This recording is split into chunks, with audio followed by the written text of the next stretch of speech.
Bismillahirrahmanirrahim. Today we are going to start our sixth chapter. ठीक है, pedagogy का जो सिक्स चैप्टर है वो हम स्टार्ट करने जा रहे हैं. Today's our main topic is going to be innovative assessment and evaluation. कि कैसे आप किसी भी स्टूडेंट की, किसी भी टीचर की, या किसी भी आपका जो ह्यूमन रिसोर्स है उसकी असेसमेंट किस तरह करते हैं, उसकी इवेलुएशन किस तरह करते हैं, और उसमें किस तरीके से मुख्तलिफ क्वालिटीज़ को इंट्रोड्यूस कर सकते हैं, मुख्तलिफ टेक्निक्स को और स्ट्रेटजीज को इनकॉर्पोरेट कर सकते हैं, जिसकी मदद से आप ना सिर्फ एवेलुएशन के साथ साथ रिजल्ट फाइंडिंग कर सकते हैं, रिकमेंडेशंस कर सकते हैं, और अपनी पॉलिसी मेकिंग में इसका जो है ना बेहतरीन इस्तेमाल कर सकते हैं. तो सबसे पहले हम थोड़ा सा समझने की कोशिश करते हैं कि इनोवेटिव असेसमेंट एंड एवेलुएशन के अंदर मेजरमेंट, असेसमेंट और इवेलुएशन, ये तीनों चीजें हैं क्या चीज. ठीक है, क्योंकि इन तीनों का चीजों का जो फर्क है वो बेसिकली आगे जाकर हमें पूरी चीजें अच्छी तरीके से समझाएगा. सबसे पहले मेजरमेंट को देखते हैं. ठीक है, मेजरमेंट है या असेसमेंट है या इवेलुएशन है, इनका सारा काम होता है कि ये स्टूडेंट्स की लर्निंग के आउटकम्स के बारे में आपको बता सके. ठीक है, कि स्टूडेंट्स ने कितनी लर्निंग की है, स्टूडेंट्स की परफॉर्मेंस कैसे रही है, स्टूडेंट्स के जो लर्निंग का ग्राफ है, आया वो ऊपर गया है, आया वो नीचे आया है. तो ये तमाम किसकी तरफ से होती हैं, ये तमाम मेजरमेंट, असेसमेंट और इवेलुएशन के जरिए से की जाती है. इन अदर वर्ड्स हम ये कह सकते हैं कि they are the tool for weighing और मेजरिंग द स्टूडेंट्स परफॉर्मेंस. ये तीनों मेजरमेंट है, असेसमेंट है या इवेलुएशन है. In the context of education, measurement, assessment and evaluation are three interconnected processes. यानी ये तीनों जो प्रोसेसेस हैं ये आपस में सारे क्या हैं, ये आपस में सारे इंटरकनेक्टेड है. It means they all are dependent on each other. ठीक है, measurement is dependent on assessment, assessment is develop dependent on evaluation. It means there is interconnection, interdependence of all these. ठीक है, थ्री एलिमेंट्स, और इनकी मदद से हम क्या कर सकते हैं, ईच विद यूनिक पर्पस. मतलब इनमें हर एक का जो है वो पर्पस भी यूनिक होता है. मतलब मेजरमेंट का काम है किसी चीज को नापना, उसको चेक करना, उसको मेजर करना कि किस लेवल तक या किस हद तक किसी ने कोई चीजें सीखी हैं. फिर आप उसको असेसमेंट करते हो, और फिर उसके बाद आप जजमेंट्स देते हो. तो ये क्या है, ये आपका एक हर किसी का जो प्रोसेस है, ये तमाम प्रोसेस आपस में इंटरकनेक्टेड है, क्योंकि ये तीनों मिलकर इंसान को एक स्टूडेंट्स की जो ओवरऑल परफॉर्मेंस की जो ग्राफ है उसके बारे में उसको बताता है. ठीक है, और हर किसी का जो पर्पस है वो सेपरेट होता है. अल्टीमेट पर्पस सबका यही होता है कि but serving the same goal of understanding and improving students learning. इनका अल्टीमेट मकसद यही होता है कि वो स्टूडेंट्स के लर्निंग को समझ सके, स्टूडेंट्स के लर्निंग आउटकम्स को समझ सके, स्टूडेंट्स के परफॉर्मेंस को समझ सके. तो ये तमाम चीजें क्या होती हैं, ये तमाम चीजें आपस में एक दूसरे पर बहुत ज्यादा रिलाई करती हैं for for drawing conclusion, for drawing inferences, for drawing results, कि कौन सा स्टूडेंट कितनी परफॉर्मेंस उसने दी है और किस तरह की परफॉर्मेंस उसने दी है. तो उसके लिए हम ये तीनों टूल्स को इस्तेमाल करते हैं. अब ये तमाम, इनके बारे में आपने बताया कि ये तीन टूल्स भी हैं, ये तीन प्रोसेसेस भी हैं, इनके पर्पसेस भी यूनिक है, और इनका अल्टीमेट टारगेट क्या होता है कि स्टूडेंट्स की इंप्रूवमेंट और अंडरस्टैंडिंग के स्किल को समझ सके. अभी इसमें सबसे पहले हम हर एक को सेपरेटली पढ़ने की कोशिश करेंगे और समझने की कोशिश करेंगे कि यह है क्या. सबसे पहले हम कहते हैं मेजरमेंट को. मेजरमेंट कहते हैं नापने को. ठीक है, अभी क्या चीज नापा जाता है. अभी अक्सर आपने देखा होगा कि हम, जिस तरह हम अक्सर स्टूडेंट्स के साथ हम उनका टेस्ट लेते हैं, हम उनका इंटरव्यू लेते हैं, हम उनसे क्विज लेते हैं, हम उनसे असाइनमेंट लेते हैं, हम उनसे प्रेजेंटेशंस लेते हैं. तो उनकी जो परफॉर्मेंस होती है, जो उस क्विज में, असाइनमेंट में, प्रेजेंटेशन में जो चीजें होती है, तो हम उसको क्या करते हैं, हम उनको ग्रेडिंग करते हैं.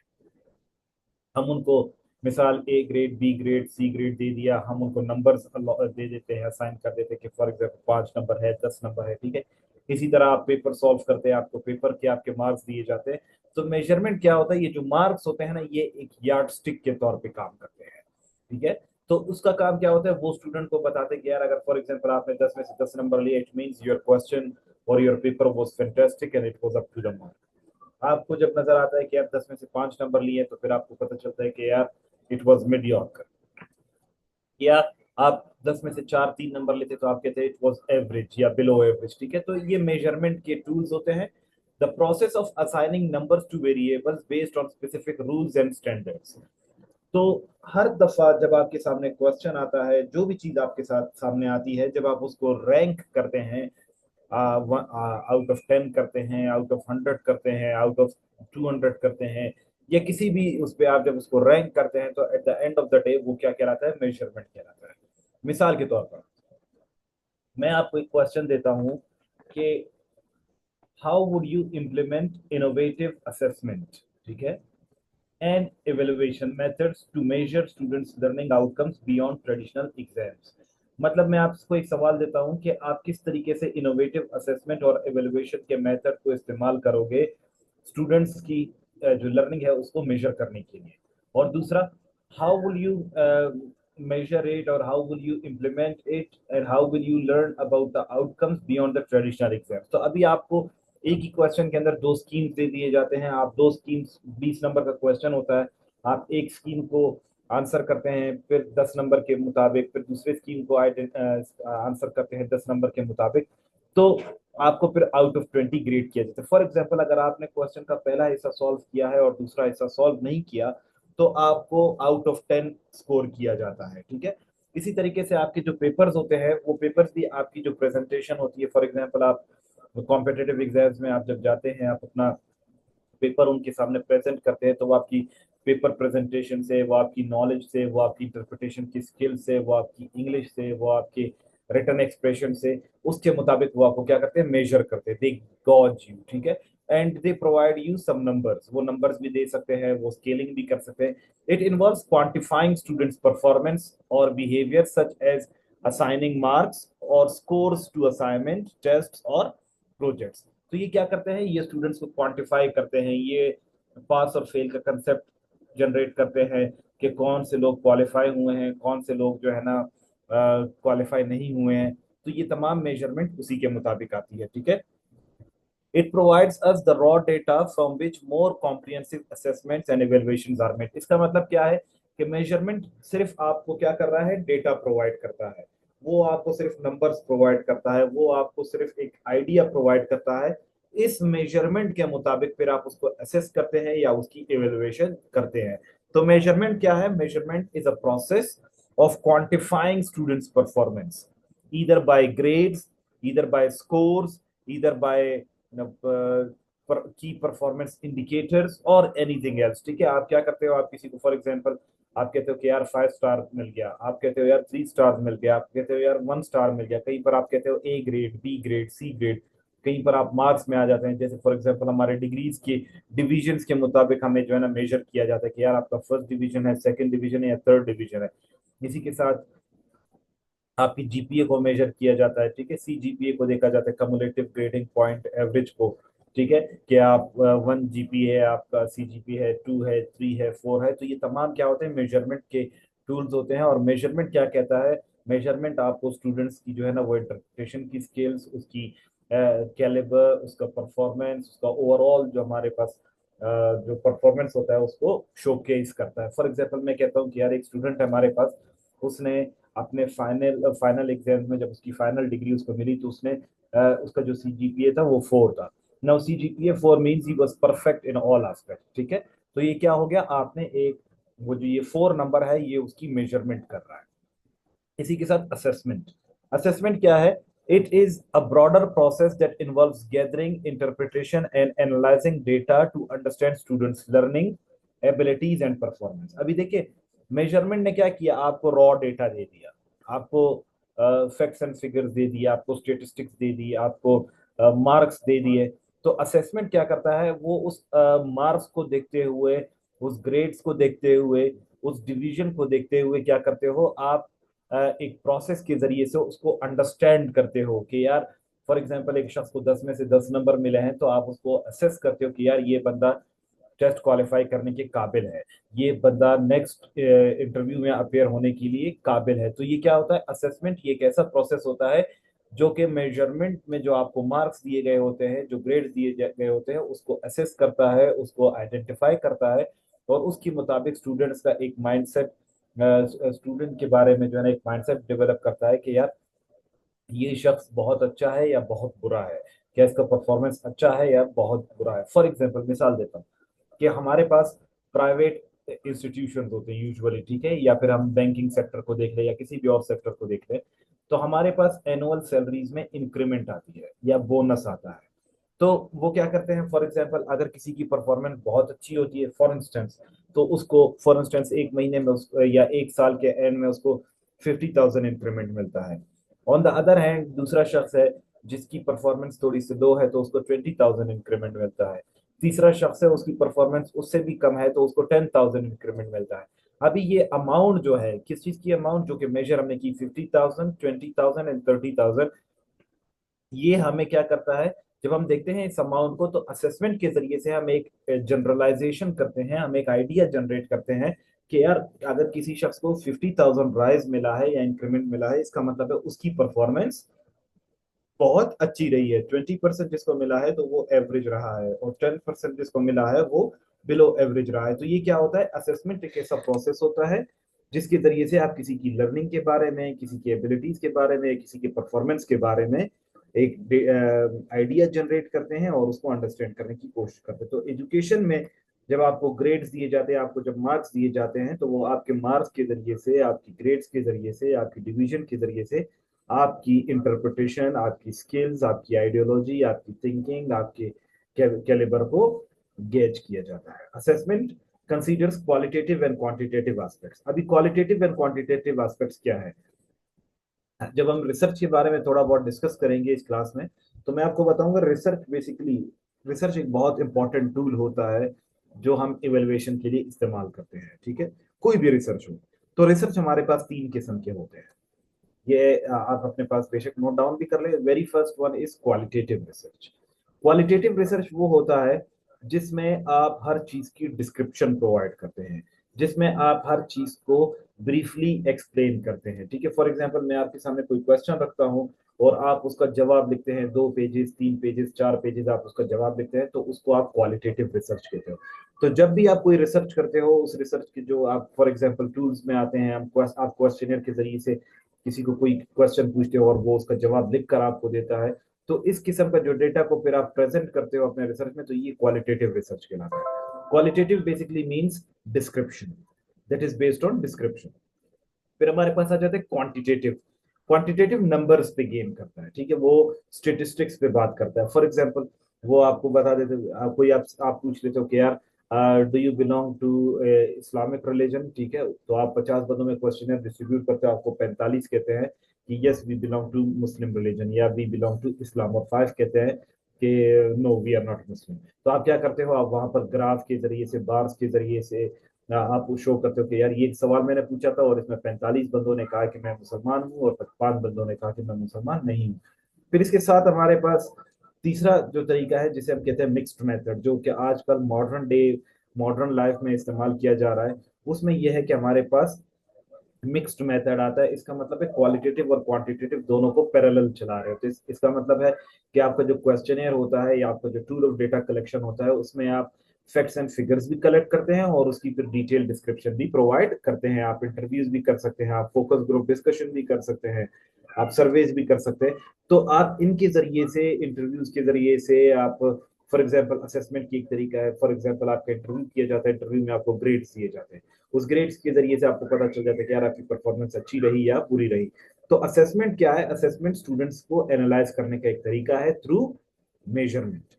फिर including attitude, skills, knowledge and में include quizzes, discussion, assignment and observation. मतलब ये तमाम चीजें असेसमेंट में असेस की जाती हैं, इनका अंदाजा लगाया जाता है। असेस का मतलब बेसिकली होता है कि अंदाजा लगाना। जब आप इस नंबर्स को देखते हैं, इन स्टेटिस्टिक्स को देखते हैं, फिर उसके मुताबिक आप एक अंदाजा लगाते हैं, और अंदाजा लगाने के बाद इवेल्युएशन के प्रोसेस में जाते हैं। The process of making judgements about the quality और effectiveness of educational intervention based on assessment data. मतलब आपके पास डेटा आया मेजरमेंट में, आपने उस पर एक आइडिया जनरेट किया, अभी आप उसको इवेलुएट करते हैं और उस डेटा को पढ़ने के बाद आप एक जजमेंट बनाते हैं कि यार हाँ, ये बंदा बहुत ज्यादा एजुकेटेड है, ये एजुकेटेड नहीं है, ये क्वालिफाइड है, ये क्वालिफाइड नहीं है, ये बहुत ज्यादा टैलेंटेड है या टैलेंटेड नहीं है। तो ये सारा जो होता है ये इवेलुएशन के प्रोसेस में होता है, ठीक है। और ज्यादातर एजुकेशन में क्या होता है, एजुकेशन में जब आपके पास मुख्तलिफ किस्म के रिजल्ट्स आते हैं, ठीक है, so it includes interpreting the results of assessments, यानी असेसमेंट के रिजल्ट को मजीद जब आप डिकोड करते हैं, असेस करते हैं, and using these interpretations to make decisions regarding instructional strategies. फिर आप जब देखते हो कि यार स्टूडेंट्स की लर्निंग अच्छी हुई, बुरी हुई, क्या उनका ग्राफ ऊपर गया, क्या ग्राफ नीचे आया, क्या उनकी परफॉर्मेंस बढ़ी, क्या उनकी परफॉर्मेंस कम हुई, तो उन तमाम रिजल्ट्स को अपने सामने रखते हुए जब आप मुख्तलिफ किस्म की नई स्ट्रेटजीज बनाते हैं, नए प्लान्स बनाते हैं, नए लर्निंग गोल्स बनाते हैं या एजुकेशनल पॉलिसीज बनाते हैं, तो इस सारे प्रोसेस को हम क्या कहते हैं, इवेल्युएशन कहते हैं। It is applied at different level, ये मुख्तलिफ लेवल्स पे अप्लाइड हो सकता है। It might be applied on individual level, ठीक है, it might be applied on institutional level, ठीक है, and overall the educational system, ठीक है। तो ये क्या होता है, ये तीनों जो प्रोसेसेस है, इन तीनों प्रोसेसेस का मतलब ये है कि माइक्रो लेवल से लेकर मैक्रो लेवल तक स्टूडेंट्स को, इंस्टीट्यूशंस को या ओवरऑल सोसाइटी की परफॉर्मेंस को एनालाइज करने में हमें मदद करते हैं। ये आपके एजुकेशनल फील्ड में भी हो सकता है, ये पॉलिटिकल फील्ड में भी हो सकता है, ये रिलीजियस फील्ड में भी हो सकता है, ये इकोनॉमिक के फील्ड में भी हो सकता है। यानी ये जो तीन हमारे पास टूल्स हैं, इन तीन टूल्स को इस्तेमाल करते हुए हम किसी भी अपने माशरे में किसी भी एस्पेक्ट को हम इंटरप्रेट कर सकते हैं, हम उसको इवेलुएट कर सकते हैं, हम उसकी असेसमेंट कर सकते हैं, हम उसको मेजर कर सकते हैं। So I hope these three methods are clear to everybody, these three processes are clear to everybody. अगर आपका कोई सवाल है तो आप पूछ सकते हैं, else we should go ahead. समझ में आया सबको? Please drop me yes if you are got it.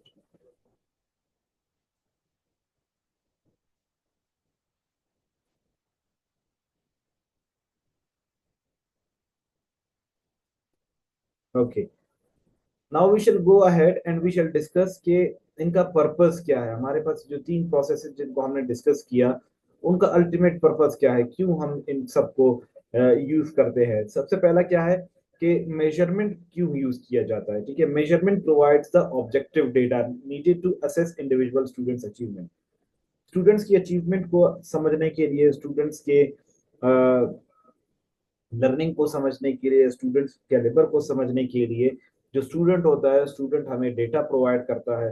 तो इसलिए जो मेजरमेंट है उसका पर्पस ये है कि हमें ये डेटा प्रोवाइड करता है, क्योंकि अगर मेजरमेंट का कोई स्किल ना हो, कोई भी हमारा यार्ड स्टिक यानी नापने का कोई भी आला हमारे पास ना हो, तब तक हम इस चीज पर कोई भी अपना जजमेंट क्रिएट नहीं कर सकते कि कोई शख्स अच्छा है या बुरा है। फॉर इंस्टेंस, हमारे माशरे में जो है ना, हर माशरे में हर जगह पर कोई ना कोई खास किस्म का मेजरमेंट टूल होता है, ठीक है। मेजरमेंट का यार्डस्टिक रखा जाता है कि आप किस जगह पे अगर कोई काम करते हैं तो आपको अप्रिशिएट किया जाता है, और कौन सी जगह पर अगर आप वही काम करते हैं तो आपको डिस्कार्ड किया जाता है। मिसाल के तौर पे कि एक शख्स है वो घर से निकलकर रोड पे जाकर किसी शख्स को कत्ल कर देता है।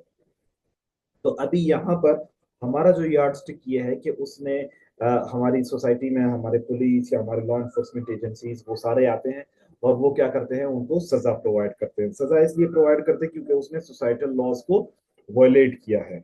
अभी यही शख्स फॉर एग्जांपल यूनिफॉर्म पहनता है और बॉर्डर पे जाता है, और बॉर्डर की कन्फ्लिक्ट के दौरान किसी एनिमी के सोल्जर को कत्ल कर देता है, तो उसकी जगह पर फिर हमारा यही जो स्टेट होता है या यही लॉ एनफोर्समेंट एजेंसी जो होते हैं उसको क्या करते हैं, उसको तमगात से नवाजते हैं, उसको इनामात से नवाजते हैं, उसको टेस्टिफाई करते हैं, उसको जो है ना, फॉर एग्जांपल होमेज पे करते हैं।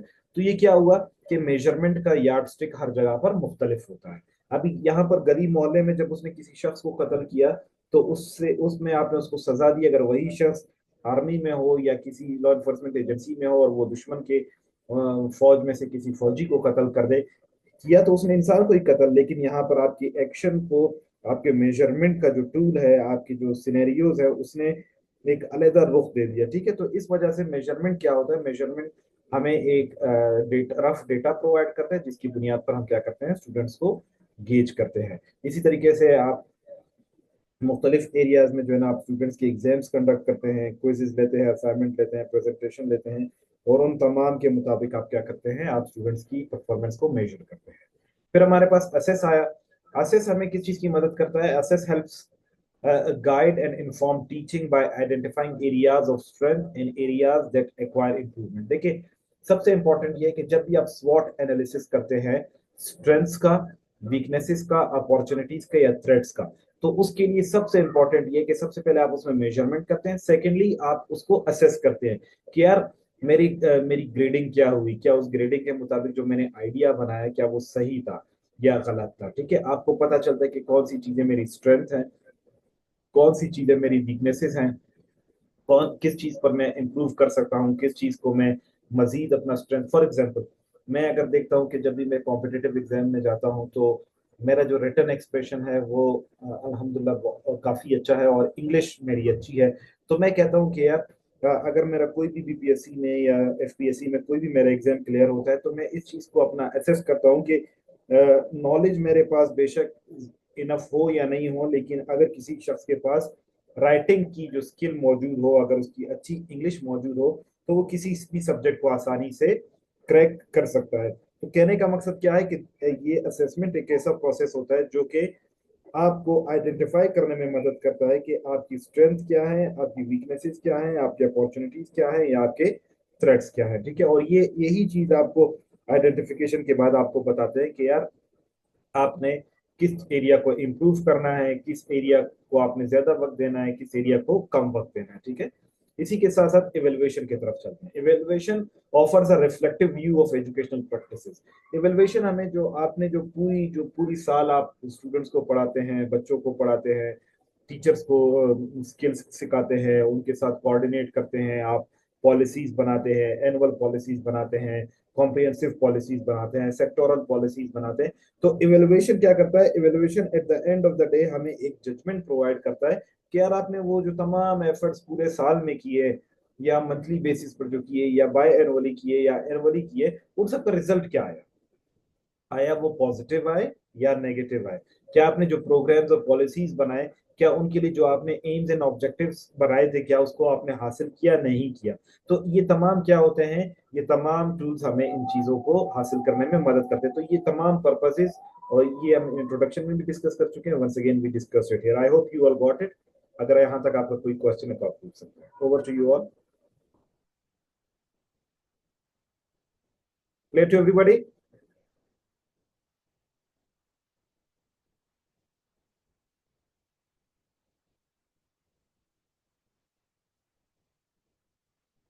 अच्छा, लास्ट हम थोड़ा सा देखते हैं की डिफरेंसेस को, फिर उसके बाद आज के लेक्चर को हम वाइंड अप करेंगे, इसको मजीद डिटेल में फिर हम कल डिस्कस करेंगे। ठीक है, इनमें फर्क क्या है, थोड़ा सा फर्क जरूर आपको पता होना चाहिए। Measurement is quantitative and specific. याद रखें, अभी मैंने आपको क्या, थोड़ी देर पहले मैंने आपको क्वालिटेटिव रिसर्च और क्वांटिटेटिव रिसर्च, इन दोनों के बारे में डिफरेंस बताया कि क्वालिटेटिव डिस्क्रिप्शन प्रोवाइड करता है और क्वांटिटेटिव स्टेटिस्टिक्स प्रोवाइड करता है। तो याद रखिए कि जब भी मेजरमेंट की बात की जाती है तो वो क्वांटिटेटिव होता है, क्योंकि वो आपको नंबर्स देते हैं, वो आपको एक स्पेसिफिक स्टेटिस्टिक्स देते हैं। तो जब भी स्टेटिस्टिक्स की बात की जाती है, जो मेजरमेंट की जाती है, वो मेजरमेंट ज्यादातर किसकी बुनियाद पर की जाती है? नंबर्स की बुनियाद पर। वो जो मेजरमेंट की जाती है वो स्पेसिफिक होती है, वो आपके मार्क्स की बुनियाद पर होता है, वो आपकी ग्रेडिंग्स की बुनियाद पर होता है। Therefore measurement is quantitative and specific. ठीक है, it can tell you how much और how many but does not provide a deeper understanding of why. मतलब वाई का मतलब क्या होता है? वाई का मतलब होता है, अभी यहाँ पर दो डब्ल्यू एंड एच क्वेश्चन है। एक ये होता है कि हाउ मेनी।